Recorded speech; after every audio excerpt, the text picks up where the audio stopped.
Hello, this is Daniela dos Santos Quaresma from the OECD Sahel and West Africa Club Secretariat. We are happy to have with us today two authors of a recent book published by the Sahel and West Africa Club called The Geography of Conflict in North and West Africa. African governments are increasingly confronted with new forms of political violence by organized non-state actors.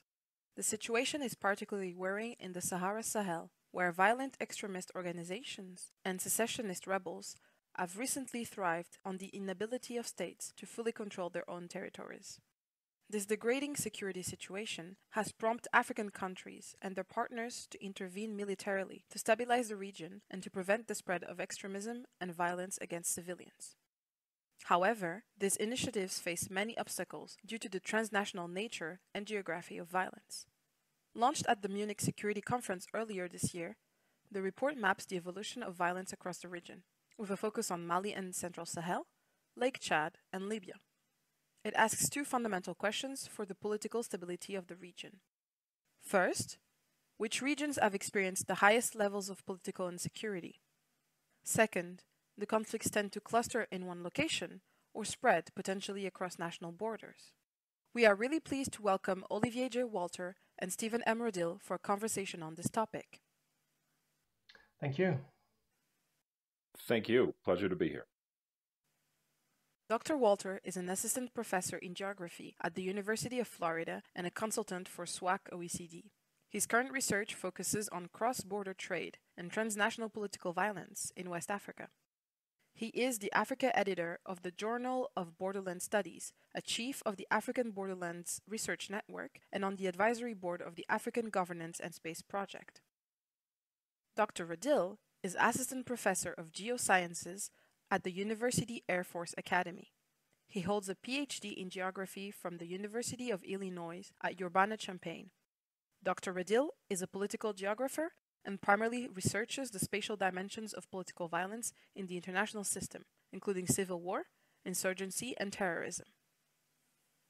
As we're starting this podcast, we'd like to ask you some questions about the latest security book, which is titled The Geography of Conflict in North and West Africa.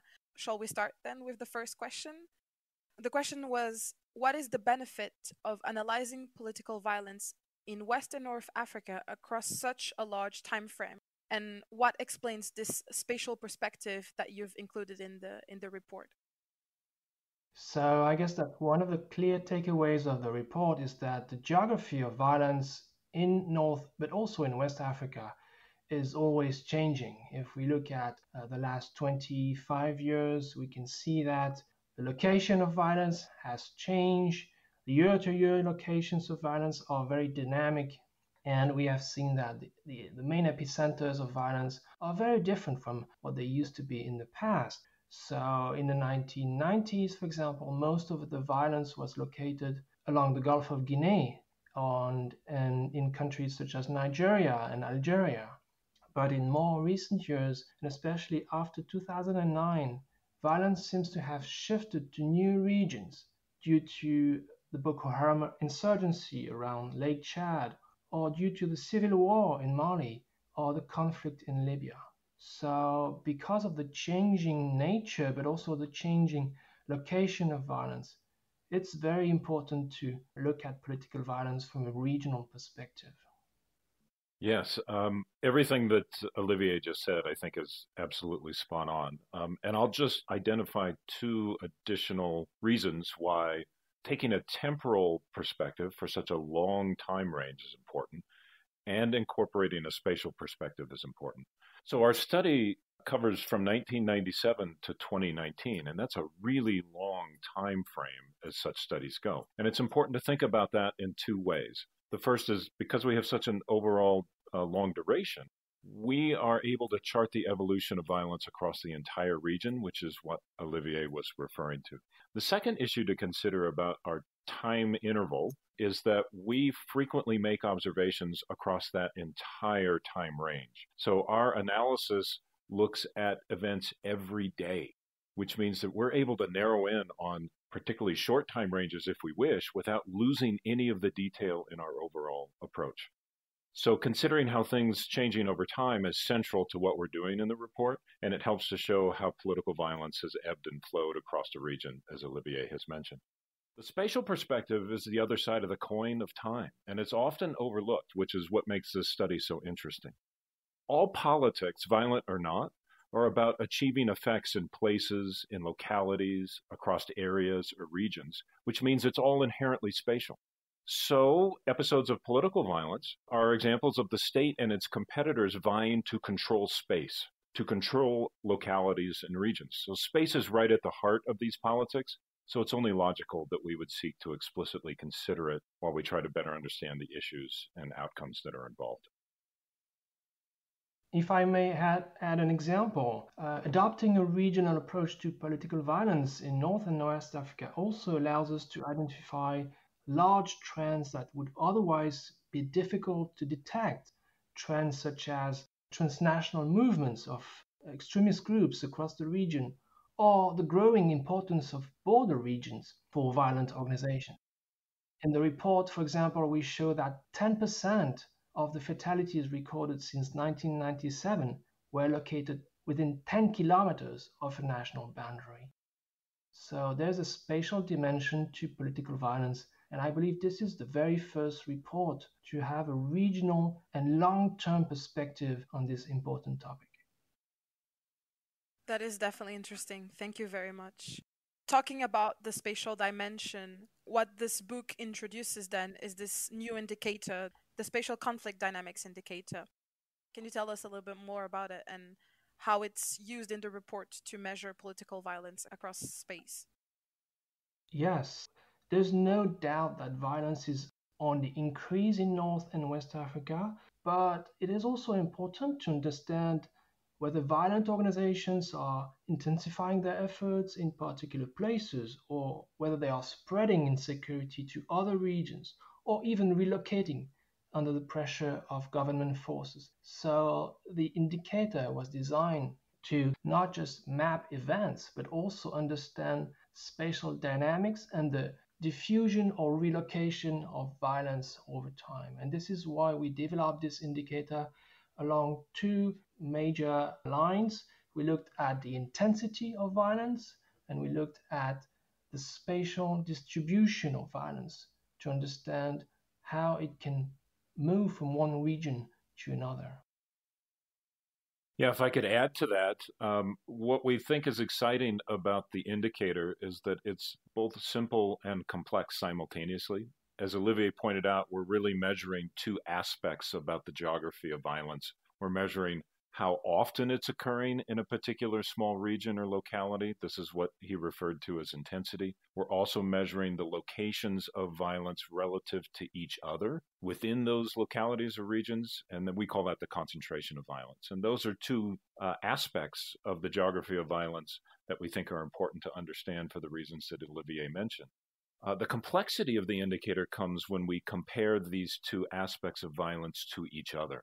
And so this allowed us to develop a four-part typology that we use in the report and to categorize localities as having high aspects or low aspects on either side of the indicator.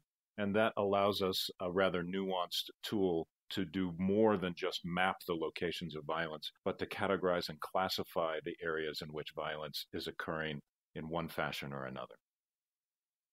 If I may add to what Steve just said, the spatial indicator can be used to understand the long-term evolution of conflicts and how regions become increasingly dangerous or affected by political violence. And in many regions of West Africa, for example, we have seen the emergence of new clusters of violence, regions where violence is extremely intense, but also very localized. And surrounding those epicenters of violence, the indicator can also identify a number of new regions where violence is increasing, but it's still diffuse. And we hope that by combining different dimensions of violence, we can anticipate the emergence of new conflicts of violence across the region.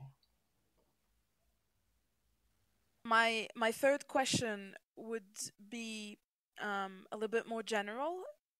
it would be, what are the characteristics of political violence in West and Northern Africa, and in which way do they differ, between West and North Africa, but also compared to other conflicts in other areas?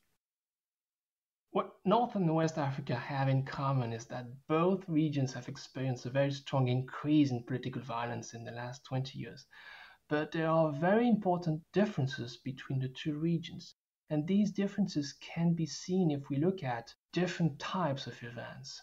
For example, battles seems to be very important in both regions, but more so in West Africa, where 2/3 of the actual battles can be located. If we look at remote violence, for example, the use of drones or suicide bombers, this has been a more central tactic to the conflicts in North Africa, but we can also see an increasing use of these tactics in West Africa by suicide bombers, and the trends are up for this type of violence since 2010. Attacks on civilians have been a feature of the conflict in North Africa, but it has occurred nearly 5 times more often in West Africa. And even worse, the use of these tactics has surged in West Africa since 2016. Last year alone, we identified more than 2,000 attacks on civilians, the highest amount on record. And this is a worrying trend. Actually, attacks on civilians now exceeds the number of attacks attributed to battles between the government and armed groups. So, as Olivier pointed out, there are some real differences between North Africa and West Africa in terms of the types of violence that we see, including tactics and the targeting of civilians. This is far more frequent now in West Africa than it is in North Africa, and it may be something that moved over time from North Africa to West Africa. But there are other sorts of issues that we could think about. The violence has overall shifted locations within the region, as we've already said. In the late 90s and the early 2000s, widespread violence was largely a problem that was just limited to a few countries in each region. Sierra Leone and Liberia on the one hand, and West Africa, Algeria on the other. But by the year 2009, 2010, 2011, the regional epicenters within each region have changed. It's now focused primarily on Liberia, Libya, Mali, and now Burkina Faso. And so this shows how volatile the locations of violence can be over long periods of time, and the tendency for violence to change location within that larger time range. Within those theaters, however, those conflict areas, Mali has been somewhat different than the others, I think. The location of violence within Nigeria and Libya, for example, have been more stable over time since the violence started to emerge. But the Malian conflict has drifted spatially. It's crossed the border with neighboring Burkina Faso. So some of the conflicts have a more stable geography to them than others do. Others seem to be a bit more fluid. I see. Thank you. So the report underlined the fact that military interventions are not sufficient to achieve long-term stability in the region. Could you explain more in depth why? Okay. So the report shows that interventions usually decrease the intensity of violence, and they keep violence from becoming dispersed, but they also are very temporary. So the effect of military interventions is often temporary. We've seen that in Mali and Libya and Nigeria. In Mali and Libya, the number of regions that have experienced violence surged as part of the intervention in 2013 and 2011, but then rapidly decreased as the intervention progressed. In the Lake Chad region, the offensive launched by Nigerian forces and the multinational Joint Task Force in 2015 was a turning point in the war against Boko Haram, initially reducing the intensity of violence and limiting it to remote areas. But since then, however, the locations of violence have been more persistent while also increasing in intensity. So I guess the main message of the report is that military interventions have rarely led to long-term stability, and they are usually followed by a resumption in insurgent activities. This suggests that external military interventions should not be the only means for countering an insurgency. Insurgencies in North and West Africa must be addressed through civilian means within the countries in which they develop. And what is needed in this region are also political solutions. This means that protecting civilian populations, because failing to do that would weaken the social contract between people and the state, leaving a door open for those who have an alternative and competing political agenda. I think that is a very spot-on way to think about why these interventions haven't produced the long-term effects that we would hope that they would. And if you think about it, Olivier's pointing at right at the heart of the dynamic about why these interventions have struggled to achieve success. They're always trading short-term escalations and then decreases in violence for a longer-term stability. But we couldn't reasonably say that any of the major interventions that we examined in the report have achieved that goal at all. Instead, we see repeated outbreaks of violence in the same places over and over again following these interventions.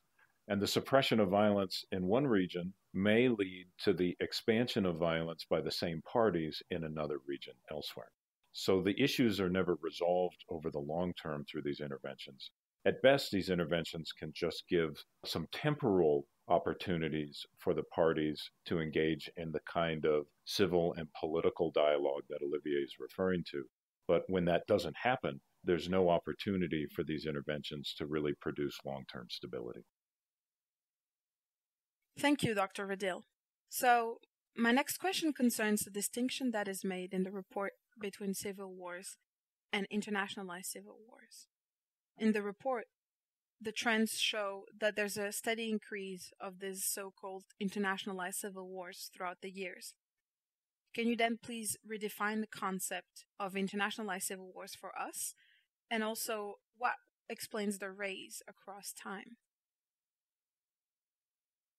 Okay, so we have seen an increase in civil wars in Africa for many reasons, and it's usually a combination of different ingredients that make it very difficult to identify a unique cause to a particular conflict.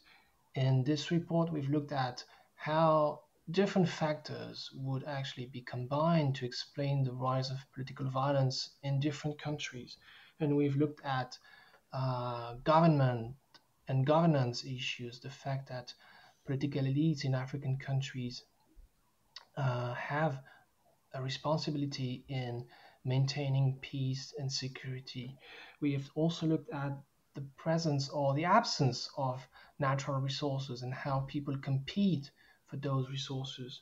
We've looked at other important factors such as ethnicity or religion that in some cases can also explain why people tend to resort to violence instead of peaceful means. But again, the main point is that political violence is always explained by political factors, if you wish.